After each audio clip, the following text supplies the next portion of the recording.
Hey friends, it is Lane with Tim's Nation. I'm here today to talk to you a little bit about two things. Death Guard, the Death Guard list I'm taking today into DJ's Gray Knights, and then also after I go through my list, I'm going to talk a little bit about the tournament. I played a GT this past weekend, did all right, went 3-2. I did get best painted at the event, which is pretty cool. So it was a 24-player event, had a great time. This is the list that I took to that GT. So because there's probably some inbound changes coming to Death Guard, I'm not going to spend a whole lot of time talking about the GT because I'm sure Death Guard lists are going to be changing pretty soon. But yeah, like I said, first of all, I'm going to go through the list itself because this is what I played this past weekend and what I'm playing today on the channel here. And then once I go through the list and talk about it a little bit, we'll talk about how the tournament went. Had a good time. It was at Battlegrounds of Board Games in Canton and had a great time there. So, all right. So today we're playing the Death Guard. This is almost exactly the same as the Death Guard list I played 2 weeks ago. I didn't really have time this weekend. I was very busy. Didn't have time to come up with a different list or try something different. And DJ said he wanted to play into something competitive because he's trying to test the competitive viability of this Grey Knight list he's running in the Banishers. So he wanted something tough. So this is what I'm bringing. Bringing my Death Guard again. So the only thing that's different from the list from 2 weeks ago is I had a bloat drone with a flesh mower in it. Now I replaced that with a single myphitic blight hauler. So other than that, it's identical. So apologies for the repeats, for the reruns here, but we're putting it into something different. And yeah, so we'll talk a little bit about the list itself. So the idea of this list is that I get to drive a Land Raider through walls and then disembark Death Shroud, and then they get to charge and punch something.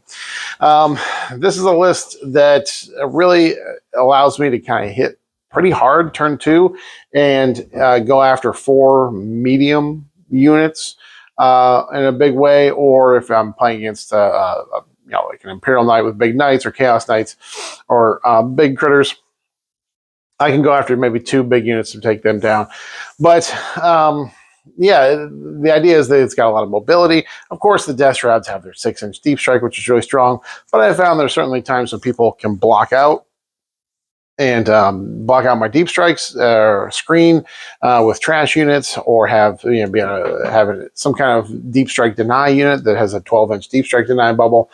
And for that, I've got a Land Raider that will drive through a wall. So yeah, we're running Mortarions Hammer. So Mortarions Hammer gives us, at the start of each battle round, I pick 2 of my opponent's units that are on the table. They have to be more than 12 inches away from any of my units. And they are just in contagion, or afflicted, as we should be calling it now. And that means that if I'm shooting at them with weapons, then their toughness debuff and armor debuff, if I take that, is going to be applied. And honestly, when I talk about the GT, after we go through the list here, taking the weapon and ballistic skill debuff is what I did 4 out of 5 times this past weekend. Everyone always kind of, I feel like a lot of Death Guard players automatically hit the armor debuff, but there are so many armies now that just have a ton of invulns that the armor debuff doesn't matter that much. So the idea is that I can hit 4 units really hard in turn 2. We have 1 squad of Death Shroud led by a Lord of Contagion in Deep Strike. So they will be able to do their 6-inch Deep Strike into a near an afflicted unit. And still be able to charge. I've got another 6-man squad of Death Shroud with a Lord of Contagion in the Land Raider that will drive out, and they'll disembark and charge, because we know the Land Raider's special rule is the assault ramps, I think it's called, that after it moves, you can disembark and still charge. And in this detachment, Mortarions Hammer, for 1 CP, we can drive our Land Raider directly through a wall, which is awesome. In addition to that, I've got 3 of the Fetid Bloat drones with the heavy blight launchers. I usually put them into reserve, and they have a Lord of Virulence solo with the enhancement that makes them lone op. And they usually just come on a table edge turn 2 and blast something. The 3 of them together can blast something. The bloat drones are really strong with the heavy blight launchers, but they're very swingy. D6 plus 2 shots. You could get 3 shots. You could get 10 shots with blast. You have no idea what it's going to be each time you shoot. So that's why I definitely run 3 of them, for that kind of redundancy, to make sure they take down the target I'm going after. And then I've got a single myphitic blight hauler and 2 myphitic blight haulers in a squad together. I have a two-man squad of the Mephitic Blight Haulers because in this detachment, the vehicle detachment, there are lots of strats that benefit the vehicles, so I just get more value out of that if I'm spending it on a two-man unit. So giving that two-man unit of Mephitic Blight Haulers assault is really strong, or letting them go through walls, or at the start of the charge phase, making them -2 to charge is pretty good. So yeah, the idea is that the vehicles, the Land Raider, the Mephitic Blight Haulers, they can shoot down a tough target like a vehicle of some type. The bloat drones can shoot down a unit, and then the 2 Death Shrouds go out and wreck a couple units. So with all that kind of combined, have the ability to hit really hard, and the mobility from things being in reserve, things going through walls, 6-inch deep strikes means I can kind of do it all at once. The idea is to kind of overwhelm my opponent, and that works sometimes well, sometimes it doesn't work so well. So we'll see how it performs today into these Grey Knights. They have a lot of invuln saves. It's just going to depend on who's rolling more 4-ups, I guess. So other than that, the list has got a few things. We got a squad of spawn. I'm going to talk about something that happened in the tournament. I played against my friend Sam, and Sam was running Space Wolves. I had my spawn out in the middle of the field, turn 2. He brought in a 3-man squad of Thunderwolf Cavalry from reserve, made their 9-inch charge into my spawn, and then they killed the spawn. However, when each spawn died, I rolled a 6 for the deadly demise. So they each did 1 mortal wound back to those Thunderwolf Cavs when they exploded.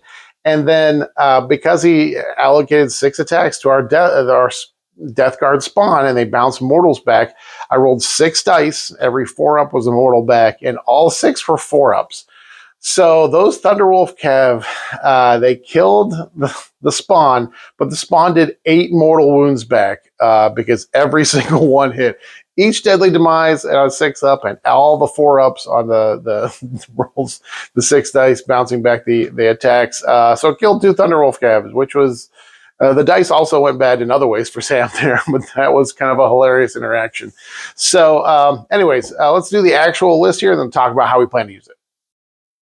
All right, this is 1,995 points of Death Guard in Mortarion's Hammer. For characters, we do have 2 Lords of Contagion, one of which has the Shriekworm Familiar. This is gives his unit free Overwatch. Of course, the Death Shroud have a bunch of Flamers that are anti-infantry 4-up. It's only 15 points. Every time I use it, I get that value in points back by killing. Even if it's just 1 or 2 models, it's usually giving me that many points back, so it's super good value. Now, in Mortarion's Hammer, there aren't really any enhancements or stratagems that benefit the Death Shroud, other than this little free Overwatch, which is nice. So I do run 2 6-mans, and both of them have a Lord of Contagion in order for them to punch and hit hard, because when I put them out there, I need them to hit very hard. I do not want them to whiff and miss and then have a problem with getting slapped back. So I do run 6-mans. Both of them have a Lord of Contagion. The Lord of Contagion gives their unit sustained and gives them Lance on the charge, which is super strong because they already get lethal. So 6s are great with this guy's unit. His attack, his strike profile is 5 attacks, hitting on 2, strength 9, AP 2, flat 3 damage. And that flat 3 damage is real nice for getting around some damage reduction. His sweep is 10 attacks at 1 damage. I think it's still strength 6, so it's still pretty good, especially with Lance. So it's wounding most infantry on 2s still. So, and then his other special rule is that when he is killed, he stands back up on a 2-up with 3 wounds remaining. So super strong. Obviously, just letting those Death Shroud punch extremely hard. We have a Lord of Virulence. So Lord of Virulence picks a target, enemy unit at the start of the shooting phase, something he can see that's within 30 inches, and then my entire army rerolls 1 to hit when shooting that. But if it's a blast weapon like the bloat drones or plague burst crawlers, they get full rerolls to hit into that. And in addition to that, he's got a rule. He lets his unit reroll wound rolls when they shoot, but he's not joining a unit. So he's got the enhancement Tendrilless Emissions. Means that he's got lone op when he's within 3 inches of a vehicle, and any vehicles within 3 inches of him get to reroll 1s to wound when they're shooting, so it makes him more strong. And of course, my warlord is the mighty, mighty Tallyman. The Tallyman, He's 45 points. He sits on my home field objective, and every time I roll a 7 up in my command phase, I get a command point. Really swingy this past weekend at the GT. I had a game where he didn't do it once, and then had another game where he did it every single time. Kind of wild, but he's kind of handy. I wish I could squeeze 2 of them in here, but I wanted more poxwalkers and that sort of thing to infiltrate. Just getting that consistency out of your CP generation is great, because this detachment has some great strats in it. Moving on, we do have a 2-man squad of Chaos Spawn. So Chaos Spawn have an 8-inch move. They get a 6-inch scout move, and they're toughness 7. Their Death Guard, the Death Guard version of these is toughness 7, so they're hard to kill. They've got 4 wounds apiece with 4 up armor and a 5 up feel no pain. So they're very inconsistent as a skirmishing unit, because their number of attacks for each of these guys is D6 plus 2, which is really swingy, obviously. And then in addition to that, they hit on 4s, which means they're just not very consistent when attacking things. They're great for scoring, getting out there, and they're harder to kill than they should be, just because the high toughness and the feel no pain means if your opponent wants to take them down, they've got to put some serious effort into them. They don't just disappear. They're handy little scoring unit. We, of course, have 2 squads of Poxwalkers as well. 2 10-mans of the Poxwalkers. Poxwalkers have infiltrate, and so that gives you out some early board presence, able to block out your opponent. And get on objectives early. They're harder to kill than they should be. Toughness 4, no armor to speak of, but they have a 5 up feel no pain. And a lot of times when I'm taking the neg 1 to hit contagion, my opponents will send a skirmishing unit into them and just not do that much damage, because the feel no pain allows them to shake off a lot of the wounds. And if they're neg to hit, it just makes it a little more difficult. So Poxwalkers super useful. Moving on to the big stuff, we do have, of course, 2 6-mans of the Death Shroud Terminators. Death Shroud Terminators, their special rule. You guys know what it is. If my opponent's models or units are within contagion or afflicted, then these guys can deep strike 6 inches away from them and still charge. Super strong for getting in there. I mean, I have failed 6-inch charges on the reroll before with them, but it can happen. But it is pretty consistent, especially when you bank a CP for that reroll in case you need it. Each of these guys has a flamer on them, and it's anti-infantry 4 up, AP 0, 1 damage, but pretty consistent output from them as well. Their attacks are great. 4 strike attacks, hitting on 2, strength 8, AP 2, 2 damage, got lethals, of course. And their sweep is 8 attacks apiece. They hit on 3s instead of 2s, but they're strength 4, AP 1, 1 damage. That strength 4 is pretty good, considering that the Death Guard debuff the toughness of your opponent, and then they get Lance from the Lord of Contagion. So even those strength 4 sweeps can wound T4 infantry on 2s with a Lance going off there. So, and of course, they give their the characters that lead them a 4 up feel no pain, which is super effective, especially when a lot of people try to precision out the characters. And even if they successfully do that, it's going to take a lot of work to do that to a Terminator character that's got a 4 up feel no pain. So, and then of course we've got a Land Raider, good old Death Guard Land Raider. Now the Death Guard Land Raider, there's nothing about it that's specifically Death Guardy. It just, it gives off contagion like everything else. It's got 4 las cannons, which are strong. Of course, its special rule is that after it moves, you can disembark the unit inside and they can still charge, which is super great. I love being able to drive him through walls, and he just contributes some high value shooting. A little less consistent than some of the other things, but benefiting. Sometimes he benefits from the Lord of Contagion with the enhancement. And when those las cannons are reeling 1s to hit and 1s to wound, they get even more efficient. We got some drones. We got 3 of the Fetid Blow drones with heavy blight launchers. Every Death Guard player's got these in them because they're really good. They can be swinging, of course. 1 of these guys doesn't do a whole lot of work. Occasionally you'll roll 1 or 2 for your number of shots because it is D6 plus 2 shots. But 2 or 3 of them, it starts to get real consistent. D6 plus 2 shots with blast, strength 10, AP 2, flat 3 damage. And the fact is that they are a 36-inch range. It means you can bring them in from reserve. Even if your opponent blocks out the ability to bring them in a good place in no man's land, you can still bring them in from reserve in your deployment zone, and that 36-inch range will give them a pretty decent threat range to be able to shoot at stuff. Flat 3 damage is super strong on these guys as well. And then I've got some of my Mythic Blight Haulers. I have a 2-man squad and a 1-man. Like I said, a 2-man squad, Just gives me more value out of the strats in this detachment. These guys have a multi-melta and a missile launcher on them, crack or frag, and then they've got a 3-shot spitter. Their special rules, they get +1 to hit and +1 to wound into vehicles and monsters, which is really strong.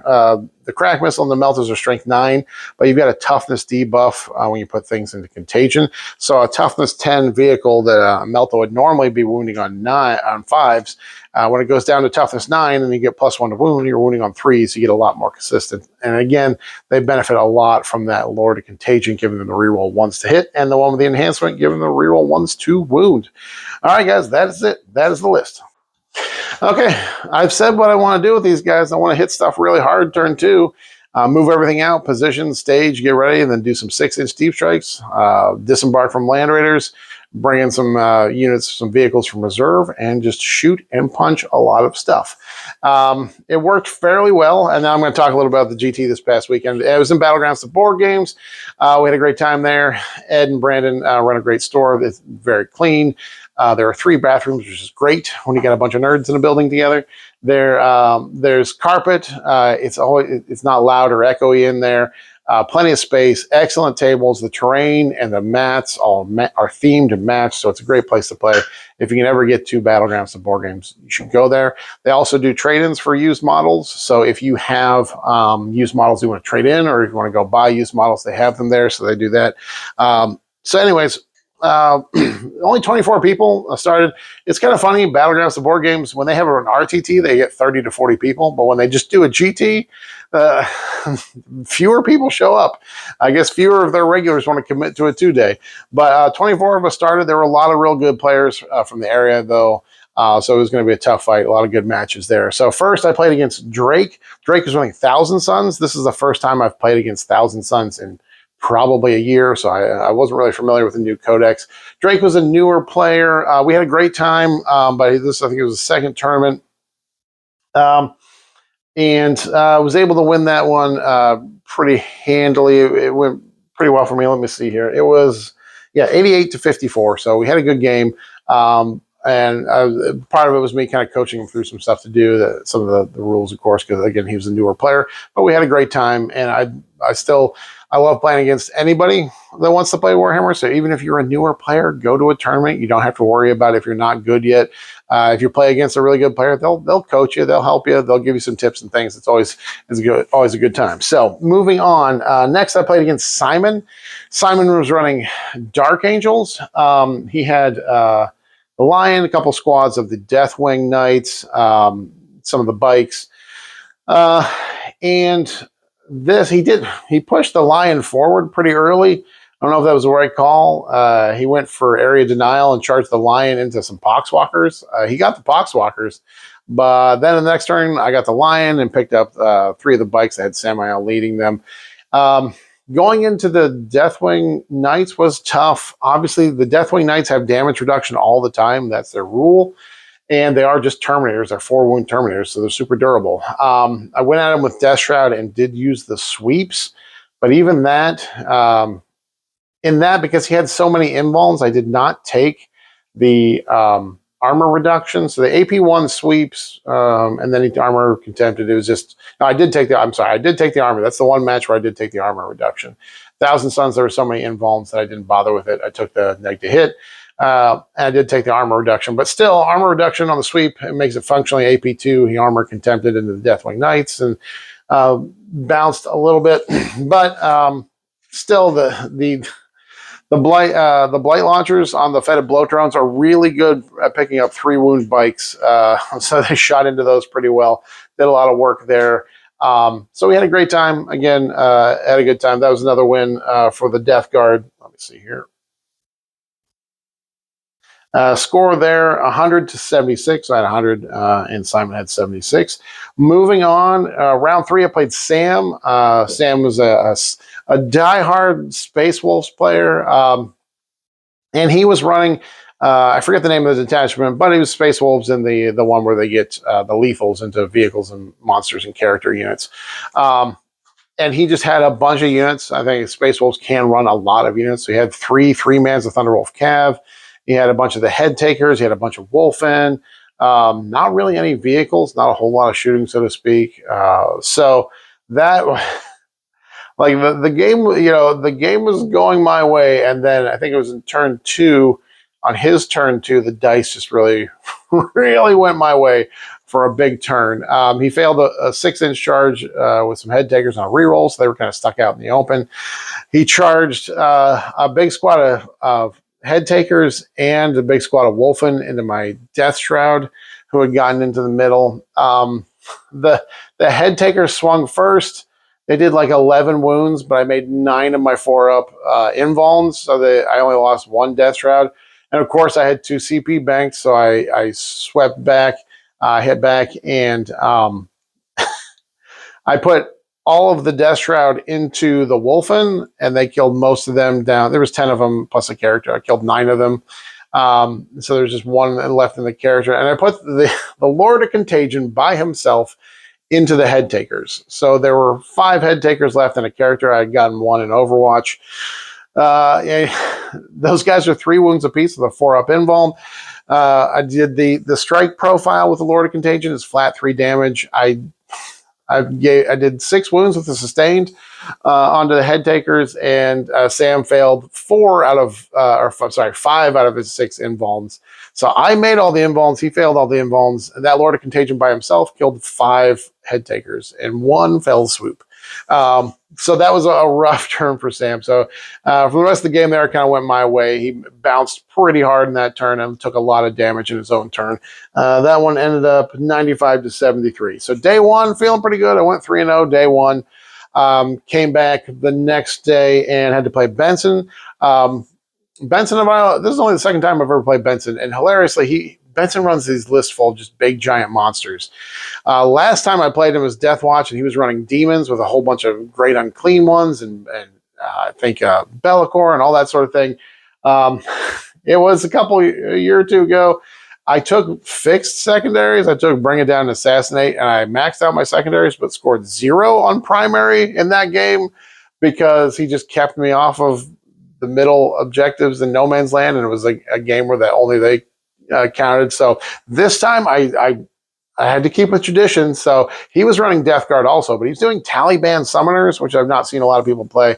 That's the Death Guard list where you can take demons in there. You can take up to 1,000 points, and 3 great unclean ones is 750 points, and the great unclean one character, Rodigus, is also 250. So there are 4 great unclean ones and Mortarion, and so he just had a bunch of big stuff. So I took Bring It Down and Assassinate again, and I scored better on primaries, not as well in secondaries this time.